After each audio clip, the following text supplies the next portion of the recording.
Hello everyone. नौकरी निर्माण में आपका स्वागत है। हम लोग मेडल हिस्ट्री का मराठा साम्राज्य आज पढ़ेंगे। जो फैक्ट्स इंपॉर्टेंट फैक्ट्स हैं वो चीज़ देखेंगे जो लगभग मैक्सिमम एग्जाम्स में पूछा जाता है। UP triple S C pattern में पूछा जाएगा, यूपी ट्रिपल एस सी में पूछा जाएगा, और भी जितने एग्जाम्स होते हैं उनके ये बेसिक पॉइंट्स हैं जो क्वेश्चंस पूछे गए हैं प्रीवियस पेपर में। कई सारे पेपरों में पूछे गए हैं, चाहे रेलवे हो, एसएससी हो, कोई पेपर हो, उनमें सब में पूछे गए हैं। हम वो चीज़ें पढ़ा रहे हैं जो सिर्फ फैक्ट्स हैं, जो पेपर में आते हैं और आए हैं, इसलिए। ठीक है, चलिए मराठा साम्राज्य शुरू करते हैं हम लोग। पहला पॉइंट तो आपका ये आता जाए, मैं मराठा साम्राज्य का संस्थापक कौन था। मतलब मराठा साम्राज्य का संस्थापक आपका शिवाजी थे। ठीक है, उनका जन्म 1627 में शिवनेर दुर्ग में हुआ था। कहाँ हुआ था? शिवनेर दुर्ग में इनका जन्म हुआ था। शिवाजी के पिताजी का नाम था शाहजी भोसले एवं माताजी का नाम जीजाबाई। पिताजी का नाम शाहजी भोसले था और माताजी का नाम जीजाबाई। उनके गुरु का नाम क्या था? ये क्वेश्चन पूछा जाता है पेपर में कि शिवाजी के गुरु का नाम क्या था। तो शिवाजी के गुरु का नाम कोंडदेव था। और इनके आध्यात्मिक गुरु कौन थे? तो उनका नाम था गुरु रामदास। आध्यात्मिक गुरु रामदास थे और वैसे उनके गुरु कोंडदेव थे। पिताजी का नाम शाहजी भोसले, माताजी का नाम जीजाबाई। शिवाजी ने 1656 ईस्वी में शिवाजी ने रायगढ़ में अपनी राजधानी बनाया। रायगढ़ को अपनी राजधानी बनाया तथा सूरत को 1664 में अपने अधीन किया। अपनी राजधानी उन्होंने कहाँ बनाई थी? रायगढ़ में बनाई थी। ठीक। अब ये क्वेश्चन पूछा जाता है कि शिवाजी ने अपनी राजधानी कहाँ बनाई। तो शिवाजी ने अपनी राजधानी जो है रायगढ़ में बनाई। शिवाजी के मंत्रिमंडल को क्या कहा जाता था? शिवाजी के मंत्रिमंडल को अष्टप्रधान कहा जाता था। शिवाजी के मंत्रिमंडल को अष्टप्रधान कहा जाता था। शिवाजी के दरबार में मराठी भाषा का प्रयोग होता था। शिवाजी की सेना नियमित घुड़सवार सैनिक, अस्थायी घुड़सवार सैनिक एवं पैदल सेना के रूप में विभक्त थी। ठीक है। शिवाजी की कर व्यवस्था मलिक अंबर की कर व्यवस्था पर आधारित थी। उन्होंने रस्सी का माप की व्यवस्था के स्थान पर काठी एवं मानक छड़ी का प्रयोग आरंभ किया। रस्सी के माप की जगह उन्होंने मानक छड़ी और काठी का प्रयोग करना प्रारंभ किया। अब एक क्वेश्चन पूछा जाता है पुरंदर की संधि। बहुत बार क्वेश्चन पूछा गया है, पुरंदर की संधि कब हुई? पहला पॉइंट तो यही है, पुरंदर संधि कब हुई? तो पुरंदर की संधि आपकी 1665 में हुई। पुरंदर की संधि कब हुई? पुरंदर की संधि 1665 में हुई। मुगल सूबेदार महाराजा जयसिंह एवं शिवाजी के मध्य पुरंदर की संधि कब हुई? अगर पुरंदर की संधि खाली पूछा जाए कब हुई तो वो थी 1665 में। और किसके बीच हुई थी? तो महाराजा जयसिंह और शिवाजी के मध्य हुई थी।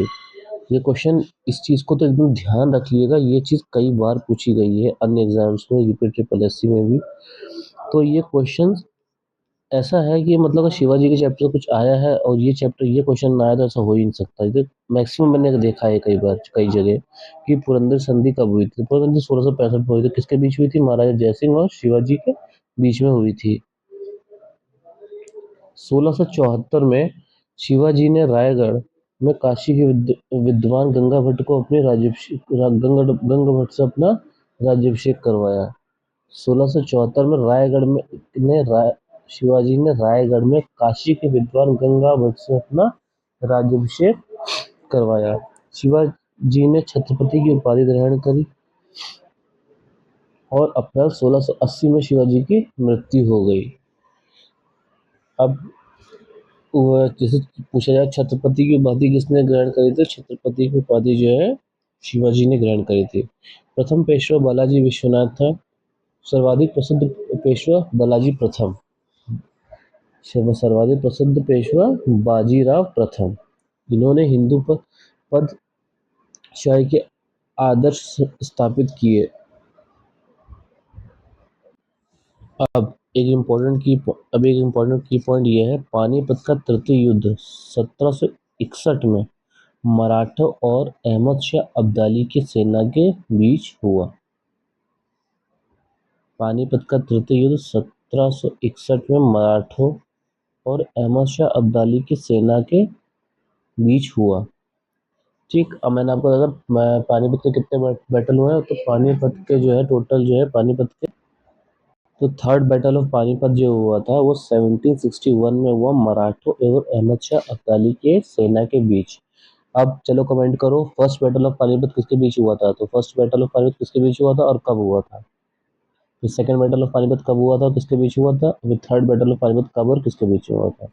तो मैं आपको रिवाइज करा दूं, जैसे फर्स्ट बैटल ऑफ पानीपत जो आपका हुआ था वो इब्राहिम लोदी और बाबर के बीच में हुआ था। कब हुआ था? 1526 में, जिसमें इब्राहिम लोदी हार गया था और बाबर जीत गया था, जहां से मुगल वंश की स्थापना हो गई थी भारत में। फिर सेकंड बैटल ऑफ पानीपत कब हुआ था? और सेकंड बैटल ऑफ पानीपत जो है 1556 में हुआ था। 1556 में हुआ था सेकंड बैटल ऑफ पानीपत, और किसके बीच में हुआ था? अकबर और हेमू के बीच में। ठीक है, जिसमें अकबर जीत गया था। अब ये थर्ड बैटल ऑफ पानीपत हुआ। थर्ड बैटल ऑफ पानीपत किसके बीच हुआ? मराठों और अहमद शाह अब्दाली के बीच में, और जिसमें जीता कौन? अहमद शाह अब्दाली।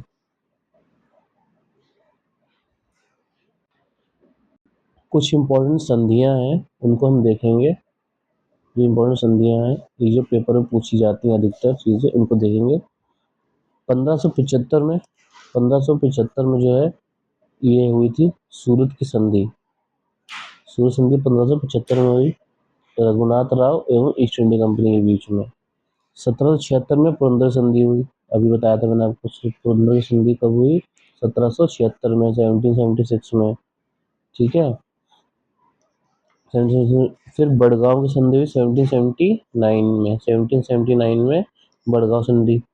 मोस्ट इंपॉर्टेंट पूछा था सालाबाई की संधि कब हुई? तो सालाबाई की संधि जो हुई 1782 में हुई। 1782 में सालाबाई की संधि हुई। बेसिन की संधि 1802। ठीक है, देवगांव की संधि 1803। फिर नागपुर की संधि 1816 में। ग्वालियर की संधि 1817 में। पूना की संधि 1817 में। मंदसौर की संधि 1818 में। अगर मैं आपसे बोलूं जो इस पे मोस्ट इंपॉर्टेंट जो देखना है आपको, तो वो देखना है आपको सालाबाई की संधि है। ठीक है, इसमें सालाबाई की संधि देखना है, एक बसिंग की संधि देखना है आपको, एक ग्वालियर की संधि देखना है, एक पूना की संधि देखना है, और एक सूरत संधि देखना है। ये तो देखना ही देखना है, मतलब इनको डेट याद रखिएगा। तो सूरत संधि कब हुई? तो सूरत संधि 1775 में। सालबाई की संधि कब हुई? 1782 में। बेसिन संधि 1803 में। ग्वालियर संधि 1817 में। पूना की संधि 1817 में। ये भी पूना की संधि भी उसी में हुई। पूना की संधि और ग्वालियर की संधि दोनों 1817 में हुई है, इस चीज को याद रखिएगा। आगे चलते हैं हम। यहाँ से हमारा जो है मराठा साम्राज्य खत्म होता है। जो जो इंपॉर्टेंट फैक्ट्स थे हमने इसमें कवर कर लिए हैं, सारी चीजें जो पेपर में पूछी जाती हैं। अब हम देखेंगे सिख गुरु के बारे में। ठीक है, सिख गुरु और उनसे संबंधित कुछ तथ्य देखेंगे हम लोग अब यहाँ पे। तो जैसे गुरु नानक देव के, उन्होंने सिख धर्म की स्थापना करी थी। सिख धर्म की स्थापना किसने करी? गुरु नानक देव ने। गुरु अंगद गुरमुखी लिपि के जनक। गुरु अमरदास 22 गद्दियों की इन्होंने स्थापना करी। गुरु रामदास ने अमृतसर की स्थापना करी। ये क्वेश्चन पूछा जाता है, गुरु रामदास ने किसकी स्थापना करी? अमृतसर की स्थापना करी। या अमृतसर की स्थापना किसके द्वारा करी गई? गुरु रामदास के द्वारा। और गुरु रामदास को जो है अकबर ने जमीन दी थी, वहीं पर उन्होंने जो है अमृतसर की स्थापना करी। अब स्वर्ण मंदिर की स्थापना किसने करी? गुरु अर्जुन देव ने। हरमिंदर साहब स्वर्ण मंदिर का निर्माण कराया। आदि ग्रंथ का इन्होंने संकलन किया। इस चीज को याद रखिएगा। आदि ग्रंथ का संकलन किसने किया? गुरु अर्जुन देव ने किया। हरमिंदर साहब यानी जो स्वर्ण मंदिर है, आप गोल्डन टेम्पल कमेंट करिए कहाँ पर है? अमृतसर में है। और इसकी स्थापना किसने करी थी? गुरु अर्जुन देव ने। अकाल तख्त की स्थापना किसने करी? तो अकाल तख्त की जो स्थापना करी थी गुरु हरगोविंद सिंह जी ने। दारा शिकोह की सहायता किसने करी? गुरु हर राय ने करी थी दारा शिकोह की सहायता। कम आयु में जिनका निधन हो गया, जिन गुरु का नाम था, तो उनका नाम था गुरु हरिकिशन। औरंगजेब ने इनको फांसी दी थी। किसको दी थी? गुरु तेग बहादुर जी को जो है औरंगजेब ने फांसी दी थी। इम्पोर्टेंट क्वेश्चन है क्योंकि ये पूछा गया है क्वेश्चन। ठीक है, कि क्या नाम है, गुरु तेग बहादुर को किसने फांसी दी थी? तो गुरु तेग बहादुर को अर्जुन देव ने, सॉरी, औरंगजेब ने फांसी दी थी। खालसा पंथ की स्थापना किसने करी थी? तो खालसा पंथ की स्थापना आपके गुरु गोविंद सिंह ने करी थी। किसने करी थी? गुरु गोविंद सिंह ने खालसा पंथ की स्थापना की थी। यहाँ से आपका ये भी टॉपिक कंप्लीट होता है। अब अगले टॉपिक में हम लोग जो है मॉडर्न हिस्ट्री कवर करेंगे। ज़्यादा से ज़्यादा जल्दी से टॉपिक सारे कवर करेंगे, जो जो इंपॉर्टेंट फैक्ट पूछे जाते हैं इनको रिवाइज करिए ज़्यादा से ज़्यादा। चैनल को लाइक करिए, शेयर करिए, सब्सक्राइब करिए और बेल आइकन को प्रेस कर दिए ताकि जो जो वीडियो अपलोड हो आपको तुरंत नोटिफिकेशन उसकी आ जाए। ठीक है, इन चीज़ों को बार बार रिवाइज करिए, मॉक टेस्ट लगाइए, ज़्यादा टाइम नहीं बचा है हमारे एग्जाम्स में। तो थैंक यू सो मच, जल्दी मिलते हैं अगले वीडियो में।